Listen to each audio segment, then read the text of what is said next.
Hello, good evening. Thank you so much for joining me tonight. I'm so excited you're here to celebrate with me. I wanted to read the story of The Night of Las Posadas by Tomie DePaolo. So sit back, relax, get your bubbly, and let's dive in. In a little village high in the mountains above Santa Fe, preparations for Las Posadas had been going on for weeks. Sister Angie was so proud. Her niece Lupe and Lupe's new husband Roberto had been chosen to portray Maria and Jose, Mary and Joseph. Sister Angie had been in charge of Las Posadas for years and years. It was she who trained the singers who followed Maria and Jose as they made their way around the plaza in old Santa Fe and finally into the courtyard of the Palace of Governors, where an empty manger waited for the birth of the Holy Child. "Now," Sister Angie said, speaking to the two men who would play the devils, "here's a picture of what your faces are going to look like." She wanted to make sure they knew how to paint their faces red with black eyebrows and beards, and that their red satin costumes were just right, especially the red capes and head caps with pointy red horns. The devil would snarl and hiss as he tried to keep Maria and Jose from finding shelter. The plaza was so big that two devils were needed to rush from balcony to balcony without being seen by the crowd. Sister Angie always made the costumes for Maria and Jose herself. Blue and white for Maria, brown for Jose. "Stand still," she told Roberto.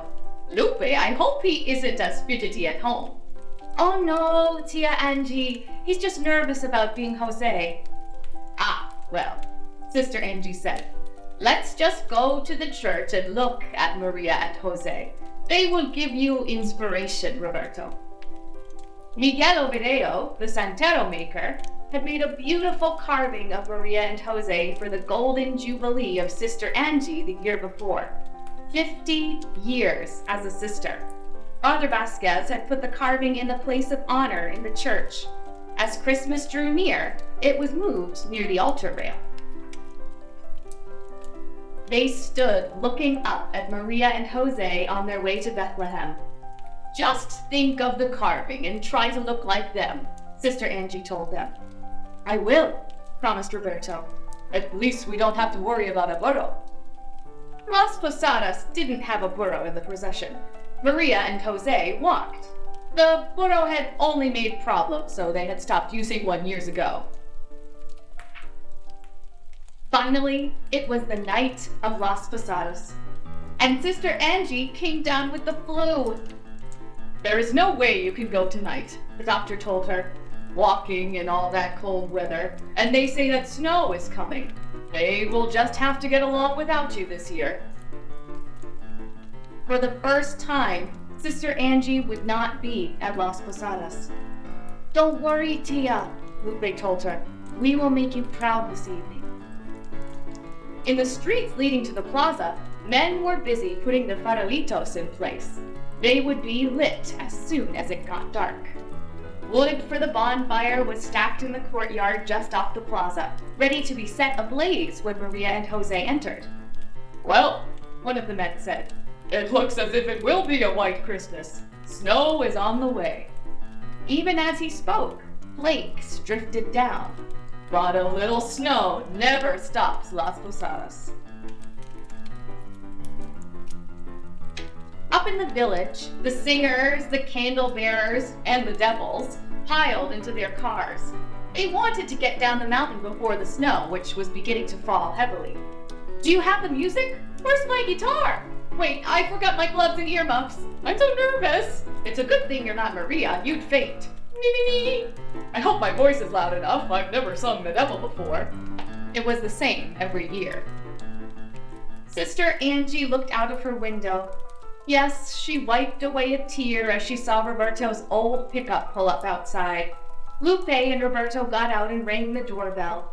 They wanted Sister Angie to see them in their costumes. "Ah, Maria and Jose, you look wonderful.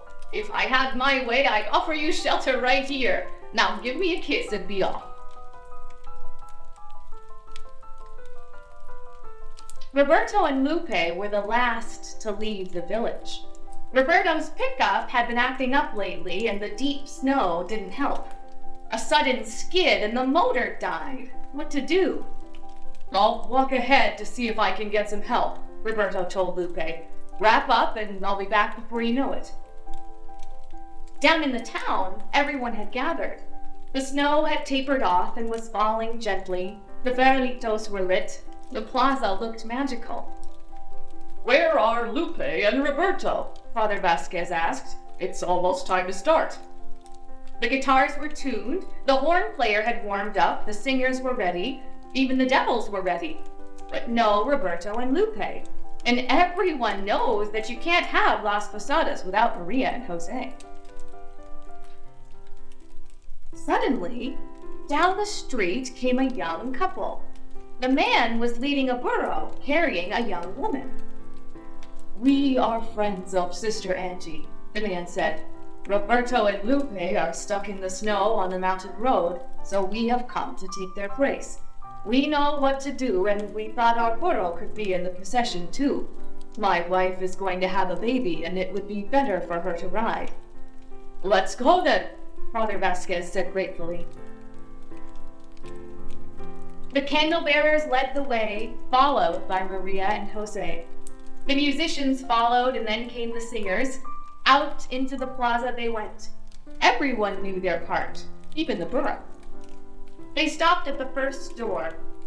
Oh, let the holy couple in, give them shelter. Let Maria rest so that the holy child can be born, they sang. Jose knocked with his staff.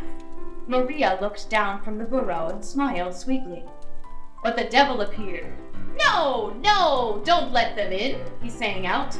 Look at them, how poor, how wretched, they have no money. The crowd booed and shouted. The procession moved on, knocking on one door after another. Sometimes the devil popped out at them and the crowd booed even louder. And sometimes they knocked and no one answered.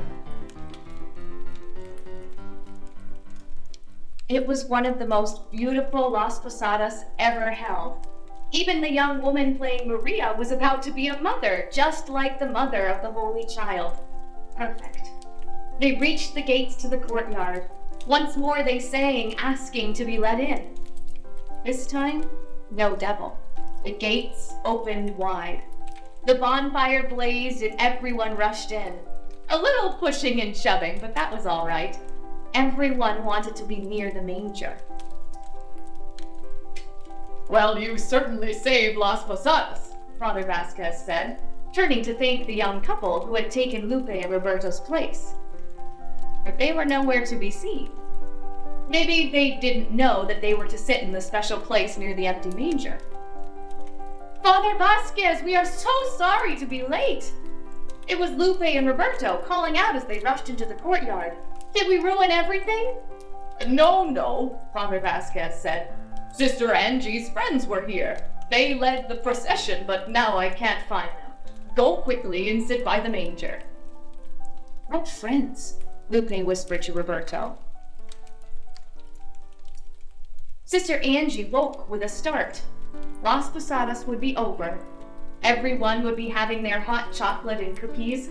The villagers would be back in an hour or two. I hope Lupe and Roberto did well, she thought.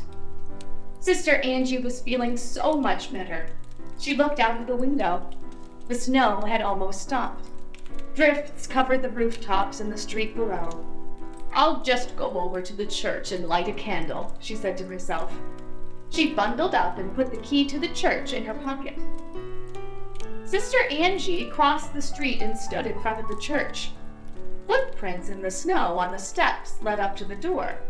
She didn't think too much of it. Maybe some turistas. They came at all hours expecting the church to be open.